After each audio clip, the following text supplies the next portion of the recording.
안녕하세요. 사회적 사고 영양 향상 과정을 진행할 LNPS 컨설팅의 송종영 전무교수입니다. 여기서 두 번째입니다. 문제 해결의 논리적 접근. 자, 문제 해결의 논리적 접근은요, 크게는 이렇게 생각하시면 돼요. 이슈, 어떤 변화가 있으면 이슈가 생기거든요. 이슈. 자, 이슈를 통해서 있죠, 우리의 문제를 살펴보는 거예요. 그리고 문제를 살폈으면 이 문제를 해결하기 위해서 우리들이 해야 될 일이 무엇인지 과제로 정리하는 게 문제 해결의 논리적 접근이다. 이렇게 생각하시면 되겠습니다. 자, 그러면 총 여기도 프로세스가 있는데 첫 번째 단계는요, 문제의 인지입니다. 문제를 있는 그대로 제대로 보셔야 돼요. 그 두 번째, 문제를 제대로 보셨으면 이 문제가 지금 어떤 상황에 있는지 상황 파악을 하셔야 됩니다. 자, 상황 파악을 하셨으면요, 여러 가지 문제 중에서 핵심 문제를 선정하는 거예요. 핵심 문제. 그리고 핵심 문제를 선정하셨으면 이 문제를 해결하기 위해서 해야 될 일, 과제로 전환하셔야 됩니다. 과제. 자, 당연히 이제 과제로 전환했으면요, 액션을 들어가겠죠? 그때 중요한 게 바로 이거예요. 목표 설정을 분명히 하셔야 돼요. 우리가 도달하고자 하는 목표에 대한 설정. 그리고 스마트한 실행 전략을 수립해서 들어가는 겁니다. 이게 바로 이제 문제 해결의 이제 논리적 접근이고요. 이 부분은 문제의 정의와 문제의 원인 분석의 이 두 단계 이제 프로세스가 다 여기에 함축적으로 들어가져 있다. 이렇게 이제 생각하시면 되겠습니다. 제가 이제 문제 해결의 논리적 접근을 전개를 할 때 어떠한 상황적 사례를 좀 제시를 해드려야 되죠. 고든 램지의 신장 개혁. 바로 이거예요. 문제가 있는 어느 식당을 이제 방문한 장면이에요. 한번 먼저 보시겠습니다. The city of brotherly love, there in Catherine, alongside it to open the hot potato Philadelphia community of Fishtown. It's a very comfortable, casual. A lot of our friends here. Yeah. Thank you. Anybody new? So much. We did the fun things, like, we're picking mind around how big it is to open a restaurant. We opened for about 8 months, and we had and they wrote an article, and they called us Spuddy Hell. They ripped one stroke of the pen and you're done. There we were sitting inside waiting for customers. We knew we didn't have the experience that we needed in that kitchen. Did this go out? My niece Danielle had some back of the house experience. Oh, I don't want to be a chef for a career. I was willing to help her out anyway. The life right out of me, out of all of us. Fuck! Somebody's got to do something here. We're dying. 잘 보셨습니까? 이걸 딱 보시면 어떤 생각이 드세요? 여기에 문제가 뭐라고 생각하십니까? 많은 분들한테 여기에 문제가 뭐라고 생각하십니까? 하고 여쭤보면요, 뭐 이렇게 얘기해요. 좀 주인들이 무능한 것 같다. 그리고 음식 맛이 형편없는 것 같다. 이렇게 원인과 대안을 가지고 이제 문제를 정의하게 됩니다. 근데 이제 우리가 문제를 정의할 때는요, 첫 번째, 있는 그대로 바라보셔야 돼요. 그러려면 거기에서 원인과 대안적인 측면을 배제하셔야 돼요. 근데 이게 잘 안 되는 이유는 뭐냐면, 우리가 지식적인 측면, 경험적인 측면, 인생의 노하우적인 측면이 있으니까 어떤 문제가 딱 발생됐다 싶으면요, 그걸 바라보면서 나의 관점으로 바라본다는 겁니다. 거기에 원인과 대안이 들어가요. 근데 그거는 객관적인 관점이 아니고요, 문제 해결을 하는 사람의 주관적인 관점이라는 겁니다. 그러니까 우리가 문제 해결할 때 첫 번째 문제를 인지하는 부분에서는 요 세 가지 관점에서 한번 생각해 보셔야 돼요. 자, 문제 해결을 하는 주체는 누굴까요? 문제 해결의 주체, 액션을 들어간 주체. 식당 주인일까요? 고객일까요? 아니면 고든 램지의 신장 개혁 팀일까요?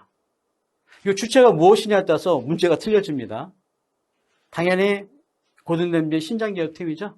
자, 그러면 고든 램지의 신장 개혁 팀에서 입장에서 바라볼 때 문제를 발생시킨 대상은 어디입니까? 바로 여기겠죠. 핫포테이토 카페. 그죠? 그럼 여기서 지금 어떤 일이 발생되고 있나요? 눈에 보이는 그대로 장사가 안 되고 있죠? 그럼 우리가 문제는요, 이렇게 문제를 발생시킨 대상 플러스 문제 현상 결합, 이 두 가지를 통해서 있죠. 핫포테이토 카페에 장사가 안 된다 하고 문제를 있는 그대로 바라보는 그대로 정의를 하셔야 됩니다. 이렇게 정의하시면 안 돼요. 맛없는 음식 때문에 장사가 안 되고 있다. 이건 원인적인 측면이에요. 그럼 음식만만 보강하면 장사가 잘 된다는 논리가 들어가는 겁니다. 나태한 주인 때문에 장사가 안 되고 있다. 그럼 주인만 바꾸면요, 장사가 잘 된다는 논리가 들어가요. 그러니까 이 첫 번째, 있는 그대로 문제를 바라볼 때는 원인과 대안을 배제를 하셔야 돼요. 이게 중요한 키포인트입니다. 자, 그러면 있는 그대로 바라보려면요, 우리가 이제 정보에 대한 관점 좀 새롭게 가지셔야 돼요. 자, 정보는 A급 정보가 있고요, B급 정보가 있고, C급 정보가 있습니다. 한번 여쭤볼게요. 지금 이 영상을 보고 계신 분들은요, 문제를 해결함에 있어서, 사람과의 갈등을 해결함에 있어서 A급 정보 중심으로 문제를 해결하십니까? B급 정보 중심으로 문제를 해결하십니까? C급 정보 중심으로 문제를 해결하십니까? 하고 제가 이제 여쭤보면요, 손 들어보세요. 그러면 많은 분들이 A급 정보요, B급 정보요 이렇게 얘기를 합니다. 여기부터 잘못됐다는 거예요. 먼저 제가 이렇게 질문하면요, 이거부터 의심을 가지셔야 돼요. A급 정보는 뭐고요? B급 정보는 뭐고요? C급 정보는 뭐고요? 이 기준이 어떻게 됩니까? 하고 물어보셔야 돼요. A급 정보는요, 회사에 출근하시는데 내가 보는 눈앞에서 자동차가 오토바이 박스에 팍 났어요. 내가 눈으로 직접 확인한 정보, 이게 바로 A급 정보예요. B급 정보는요, 사람들이 막 웅성웅성 모여 있어요. 무슨 일이지? 하고 막 딱 삐집고 들어갔더니 자동차하고 오토바이가 이렇게 접촉 사고가 일어난 모양이에요. 오토바이 탄 사람이 쓰러져 있어요. 상황이 종료되고 발견한 정보, 이게 바로 B급 정보입니다. C급 정보는요, 출근해서 자리에 딱 앉아 계시는데 막 과장님 큰일 났어요. 왜? 회사 밖에서요, 자동차하고 오토바이하고 충돌이 일어났거든요. 오토바이 탄 사람이 한 10m 나가 떨어졌대요. 어떻게 해요? 들은 정보, 청취의 정보가 C급 정보. 그럼 한번 손 들어보세요. 나는 문제를 해결함에 있어서 사람과의 갈등을 해결하면서 A급 정보 중심입니까? B급 정보 중심입니까? C급 정보 중심. 이렇게 말씀을 드리면요, 많은 분들이 이제 B급 정보라고 이제 손을 들어요. 근데 중요한 거 하나지.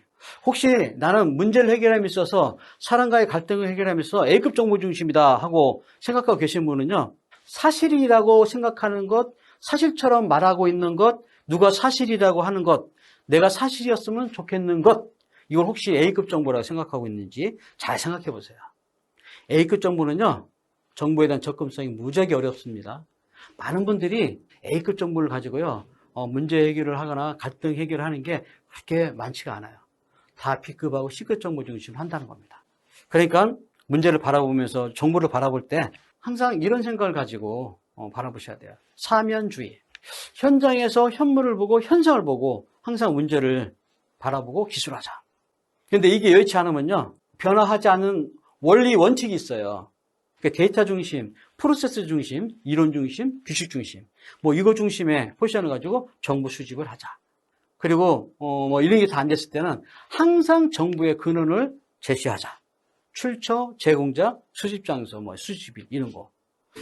자, 그런 관점에서 제가 한번 또 질문 한번 드릴까요? 조직적인 측면에서요, 계획적인 측면에서 문제를 하나씩 한번 기술해 보시기 바라요. 제가 직접 뵙지를 못하기 때문에 확인을 못 하겠는데, 그럼 이제 개인적 측면에서 문제 기술하시는 분은요, 이렇게 기술하시는 분이 있어요. B만 이렇게 해요. 아닙니다. 문제 해결은요, 대상과 현상. 대상은 뭐예요? 나는 현상, 몸무게가 87kg. 이게 가장 바람직한 문제 기술이에요. 조직적 측면에서 문제 기술하는 거 보면요, 어느 분이 이렇게 기술하신 분이 있어요. 불통 아니라는 겁니다. 대상과 현상 결합. 대상, 우리 조직은 현상 결합, 조직원들 간의 대화가 없다. 이렇게 기술하셔야 돼요. 혹시 또 이렇게 기술하신 분이 있어요. 우리 조직은 부서장이 너무 하드한 리더십을 발휘해서 사람 간의 갈등이 많이 있다. 이렇게 얘기해요. 그럼 벌써 거기에 뭐가 들어갔어요? 원인 들어갔죠? 아니라는 겁니다. 우리 조직은 사람들 간의 갈등이 심화되고 있다. 있는 그대로 기술하는 방법, 이게 중요하다. 이렇게 말씀드립니다.